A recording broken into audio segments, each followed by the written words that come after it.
Hello everybody, my name is CulBlu and I'm bringing out this video of me talking about some board games, and today I'm going to be talking about Fields of Arle, which you can see right here on the table, right there, that game. I actually don't know if I did a playthrough on this. No, I did do a playthrough of this with one of my friends, but I didn't do a solo playthrough, so that's what I just did. Okay, alright, cool. So let me get started background music, because you know I love my background music, so we gotta get that going. And let's go ahead and switch over to our overhead view. So Fields of Arle is a board game to where your goal is to essentially build a really efficient field in Arle. Sorry, not the most descriptive in the world, but essentially it's kind of an efficiency puzzle to where you are essentially trying to build out your farm area, and you're trying to also, do trade things, and you're also trying to gain points, and you're trying to compete in the various arenas to get your point salad of points. This is a game by Uwe Rosenberg, so there's a few diehard fans for it, but overall, not to bury the lead, it's a game that I do enjoy greatly, but the efficiency puzzle part of it, for me personally, it's a little bit sometimes beyond my reach. Sometimes I just forget how the mechanic with each other. But overall, it's a game that I do enjoy greatly. So kind of getting into the nuts and bolts of things, this is not going to be a teach at all. I am just going to talk about the game very generally, and I'll explain some concepts of the game as we go along. So you all can understand the context or have enough context for what I'm referring to.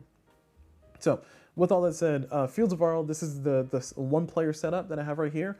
A two-player setup will be another person who has their boards, their own individual garage area, and their own individual field, and of course space for their own stuff. But otherwise, this is what a two-player setup or one-player setup looks like. This game can play up to 3 players if you get the expansion, which I have the expansion, but I think it's a 2-player game only. I haven't tried it with 3 players, so don't quote me on that. But I'm skeptical at max player count on games. But this is a 1 to 2 player game for me so far. But as far as what we're looking at over here, we have a technology tree in all of its great glory. I will switch to my other camera so we can look at a little zoom in area of it. You can kind of see here that we have different things on each side, and the reason for that, and actually let me switch to the bottom here. There we go. The reason for that is because there's two different types of rounds. There's the I'm just going to call this the summer side and the winter side. So the summer side, essentially you have these actions over here to the left, and on the winter side you have these actions over here to the right. That's really what it boils down to. Over here you have buildings that you can build for varying costs, but for the most part, what you really need to know is that if I were to do this action here, which is available in both the summer and the winter side, the master action, if I do the master action, it's going to cost me, in this case, bricks. So it's going to cost me, this box here represents the cost. It's going to cost me 2 bricks. And then I will get to do the thing that lets me do. And this one says per workbench, and I get to move up the little thing. So I can move up that, like that. And all these things in the middle are the little upgrade tracks, and this is called the workbench. So in this particular case, if I, as the red player, were to take this action, I would have to spend 2 clay to the supply. There we go. 2 clay to the supply, and then once I spend my 2 clay, I get to upgrade 2 actions here. In the workbench, if I upgrade the workbench, then I now have 3 upgrades I can do, so I have 2 left now. So I use 1 here, but I have 2 left now. So let's say I can do the ovens, I can get those up by 1, I can do the axes up by 1, like that, like that. And then on the next turn, I can do the woodcutter action, which would give me 1 wood per axe. So I have 4 axes here, so it'll give me 4 wood. But it costs me 1 wood, so I have to spend a wood to get 4 wood. So 1, 2, 3, and 4. There we go, that's my 4 wood I just gained from that. And that's kind of how the game goes. So you'll be doing that alternating between players if you're playing 2-player or 3-player.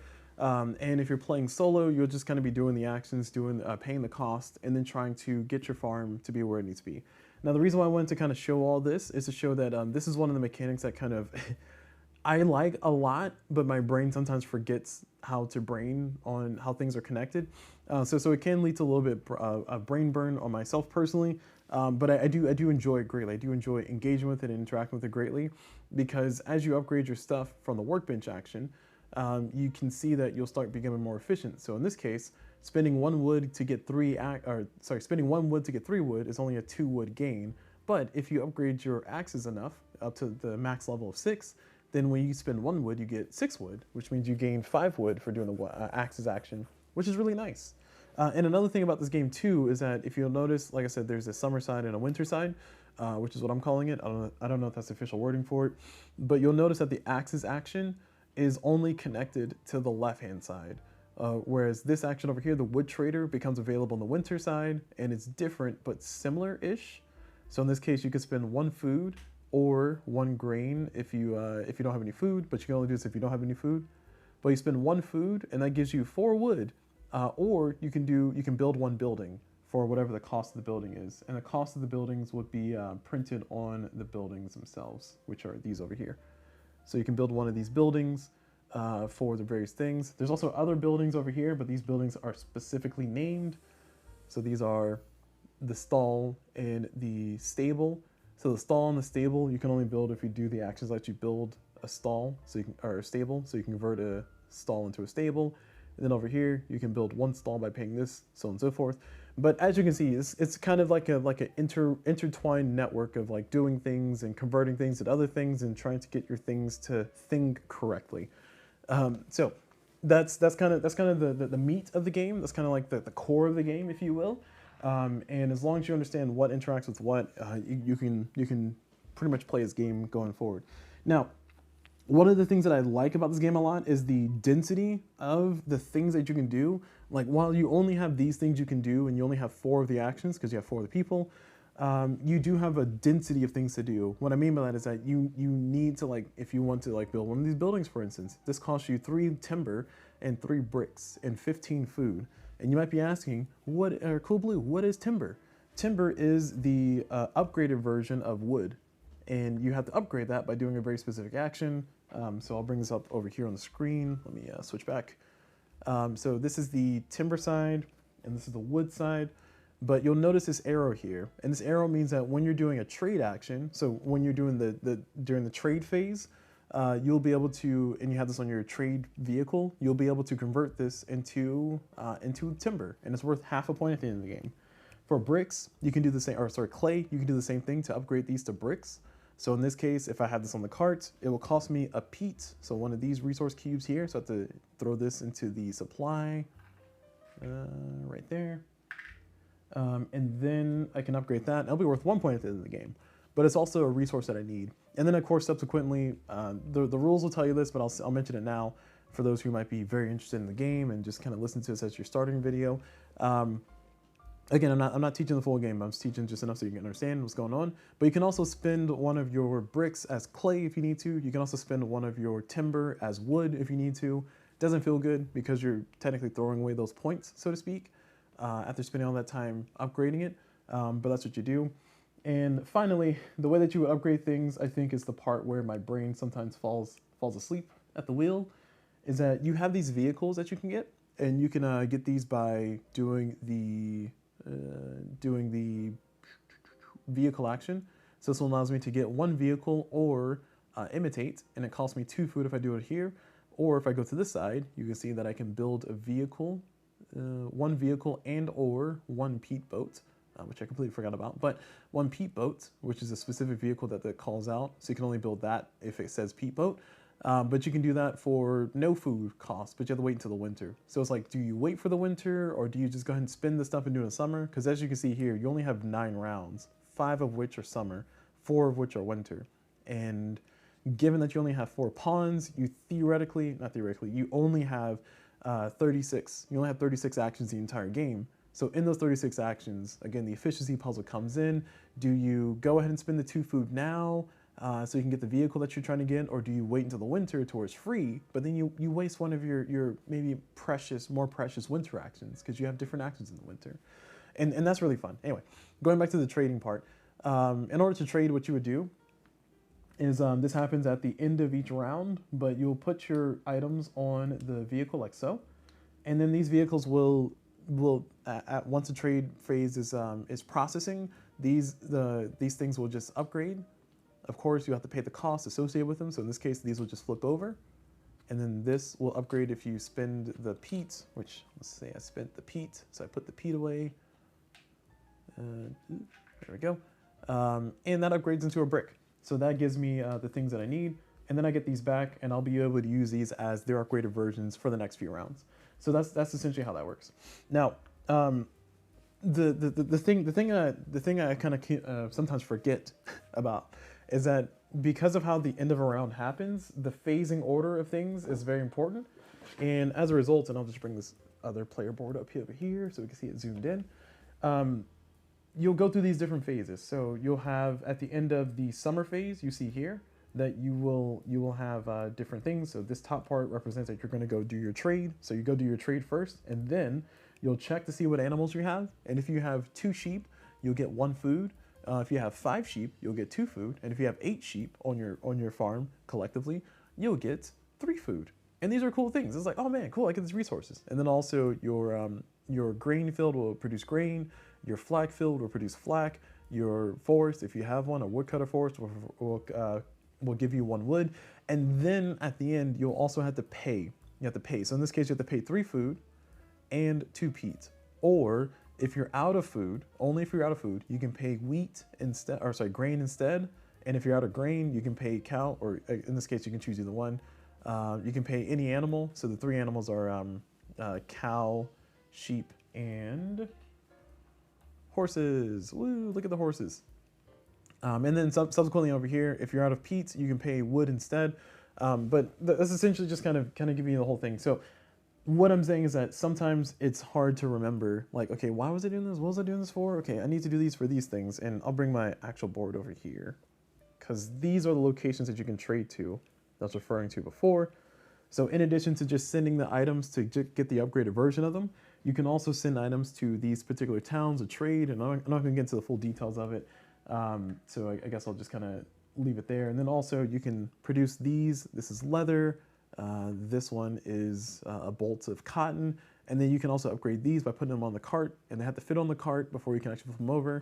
You can see that this one goes into being worth 2.5 points. This one goes from being worth 1 point on this side to worth 2.5 points on this side.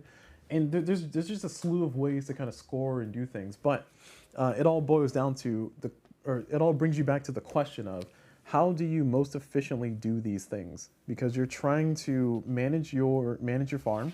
You're trying to build buildings that you want. You're trying to get the animals you need and get the resources you need. And then you're also at the same time trying to like do your trades so you can get your food that you might want. And then as you trade, continue to travel to different towns, you'll go up on this point track. And as you can see, if you get your resources kind of stockpiled up, you'll be able to get some points at the end of the game for that. You also got negative points on your board that you have to worry about. These field marshes here are worth -4 points apiece. If you do not have them taken care of by the end of the game, you can do certain actions to flip them over, and then once you get rid of all the peat that's on it, because you'll put 4 peat cubes here, then it just disappears automatically, and then you have more space to build with, and you don't have that -4 points you had before. So again, it has a lot of interconnected mechanisms that you really have to pay attention to, and that's kind of where some of the brain burneriness comes in, for me specifically, and also I guess for others too. Because the question is like, what order do you do it in? You know, you want to try to be efficient with your efficiency puzzle. You only have 36 actions. So which one do you do first? And then it's like, oh shoot, I'm out of this resource. How do I get that resource? And it's like, well, I need to do this first. It's like, ah, darn it. Okay, because I wanted to do this instead, but now I got to go do that so I can get the resource I need. And then it's like that constant push and pull of like, okay, here's my perfect plan. And it's like, oh, wait, I forgot this existed. And then it's like, okay, I remember this existed. I got everything, but that's an opportunity over there. I can just do that. And there's no hidden information here. This is all public information. Theoretically, you can have the same kind of game every single game. The only variability, especially in the base game, is really just the tiles that come out. So really just these tiles that come out down here. Actually, I take it back. There's various tiles that can come out for the different buildings. And because of that, that can really impact how you might approach things. But realistically, this can be solvable. It's just the puzzle is just so diverse that you can score a lot of points in a lot of different ways. And also, for those who are watching this on YouTube, I do live stream on Twitch. So thank you all very much for watching the YouTube, and those on Twitch, thank you for watching as well. But feel free to check me out on Twitch, which is twitch.tv/CulBlu. And I'm saying that because we have a Twitch comment here, which is Cult Cardboard says, Fields of Odin. Yes, Fields of Odin is a game that I also enjoy, and that's actually a good comparison. So that actually brings us to another point. Fields of Odin would be the first Uwe Robinson game that I came into knowing that it was one of their games. That's not saying that's the first one of their games I've ever played. I can't recall which games I played that was theirs. That might have been the first one I ever played. But I'm saying that in the long sense to say that this designer has existed for a very long time, and there's a lot of mechanics, a lot of games that exist, some that I kind of forget who the developer is or who the creator of the game is. That leads me to saying, okay, this feels very similar to that game. And then I go look and it's like, oh, it's the same person designed it. Okay, of course, duh. So that goes a long way to say that Feast of Odin was kind of the first game that I consciously went into the game knowing who the designer was, and playing the game was like, yep, that's definitely them. And this gives me feels of Feast of Odin without the spatial puzzle. And I think that's an interesting comparison because I like a Feast for Odin, but I don't like the idea of setting it up. I feel like the idea of setting it up is like maybe setting up 2 of these games. However, setting up this game is not that, it doesn't take that long. There's a lot of pieces, there's a lot of moving parts, and one of the things I do for storage solutions, because you know I got my storage solution over here, is I do have the folded space insert. But in addition to that, I do have bags that I use to kind of hold all the pieces that a starting player would have. Because with the expansion, as I mentioned before, it can go to 3 players. But this bag will hold all the pieces that I need, and this helps out immensely with setting up the game. Because every player is going to need a certain amount of stuff on their board, and it'll be the same starting stuff every single time. And your board also tells you what goes where. So I'll use, let's see, I'll use the zooming camera to show you this part here on the other camera. Once I put this put down, there you go, that should be fine, that's fine. If you look over here, you'll see that there's different kind of, I guess, ghost images of different things, and that shows you what goes where. It shows you where your starting resources are over here, which is great for teaching people a game to say, hey, put your resources on your board where it's showing pictures of, or just like at my board. And then the person will do that, and that can kind of help you speed up the setup. And these things are great for setting up or for speeding up the setup. I have not played a Feast for Odin in person enough to know if it has that same thing, but I will say that I would much rather play this 3 times before I play Feast for Odin in person 3 times. Or 1 time, but I will say that Feast for Odin survives in my I remain a fan of a Feast for Odin in the form of Board Game Arena. So take that however you will. Anyway, my long tangent was just me saying that the mechanics that are in this game give me a lot of feelings that are very similar to the mechanics in a Feast for Odin, in the sense that you have different actions. You're also fighting your opponent for these actions, so you're trying to do it before they do. Although I think a Feast for Odin. No, I take it back. Yeah, I think a Feast for Odin, once somebody does the action, then nobody else can do it unless it's like a higher player count. Don't quote me on that. I haven't played a Feast for Odin in a while, clearly. But this scratches out a Feast for Odin itch for me, which I think is pretty nice. Although I do occasionally visit a Feast for Odin because I like the spatial puzzle of it.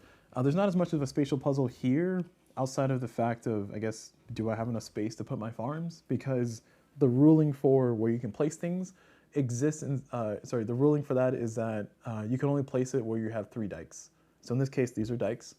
In this case, I have these 2 spots available. But as I do my actions throughout the rounds and start clearing out these fields, I have suddenly 4 more spaces down here. And then of course I can start moving up my dikes. Now I have 3 more spaces, and then once I move my dikes up again, you'll see that I'll have 3 more spaces. So there's plenty of space to do everything you need to do on these boards. And I don't think I've ever ran into a situation where somebody felt like they ran out of space. So there's not really much of a spatial puzzle here. More of a, hey, what order do you do things in puzzle? And, you know, do you do this before you do that? Do you have the resources? Do you go after this goal or do you go after that goal? Like, which one's more efficient? And it's just almost a pure efficiency puzzle, really. And again, I appreciate that greatly. And I said at the top of the video that that's one of the things that kind of like burns my brain sometimes when I sit down and play this game, because I just forget about a thing that I should have remembered. There's just so many different parts of the efficiency puzzle that you have to worry about that I feel like I get lost in the sauce sometimes. And that's fun for me. That might be frustrating for others, but I want to mention that up front, that this is a game that, you know, sometimes I'm like, do I really like this game, or do I just like struggle? Do I like stress? This game just feels like stress. I feel like I just have a lot of stress. And then afterwards I have a great time, of course. So take that however you will. But I do have a good view of this game. And also, oh man, I should check this out. Hold on. I wasn't planning on doing this part, but I did recently do a rating of all my board games here. or at least a good portion of them. And as a result, I can check to see where Fields of Arle landed. I think it landed in the top 50 for sure. Oh, wow. Okay, never mind. It was number 11. Yes, sorry, it did land in the top 50. But it was number 11 on my list, so that means that you would have seen it in the video that I did covering my games. So I do think highly of this game. Did not quite make my top 10.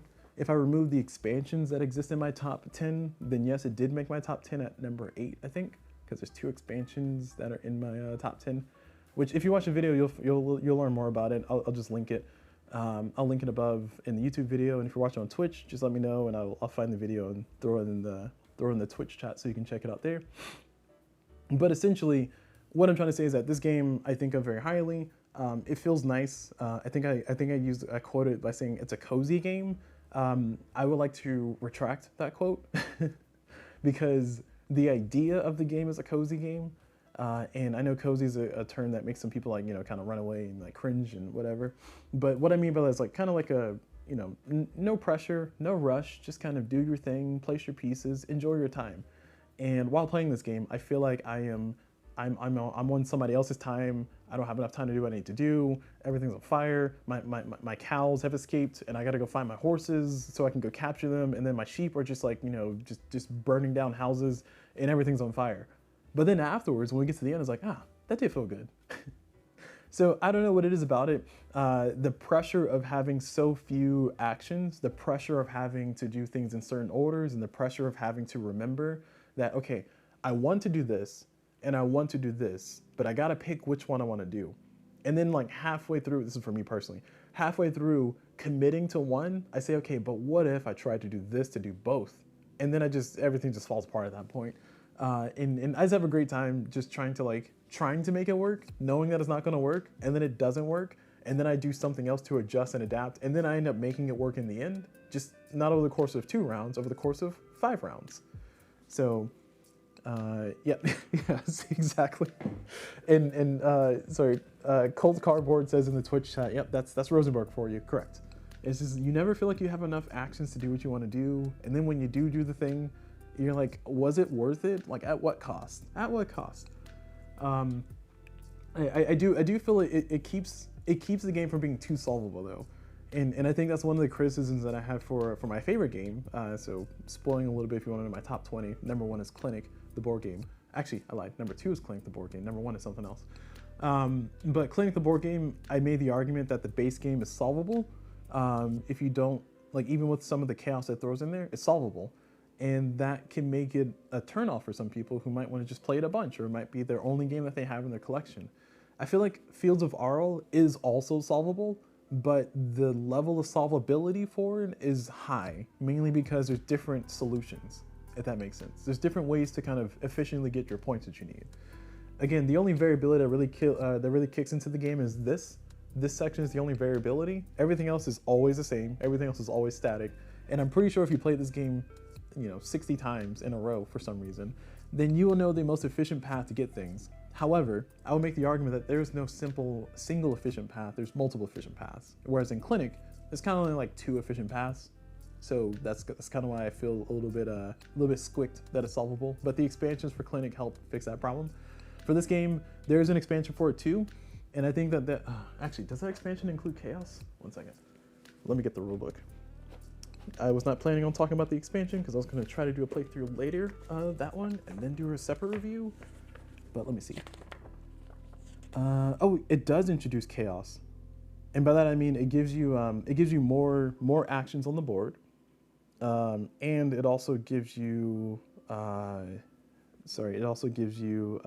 more tiles, more location tiles. So it introduces a little bit of chaos, but it also gives you kind of more of the same.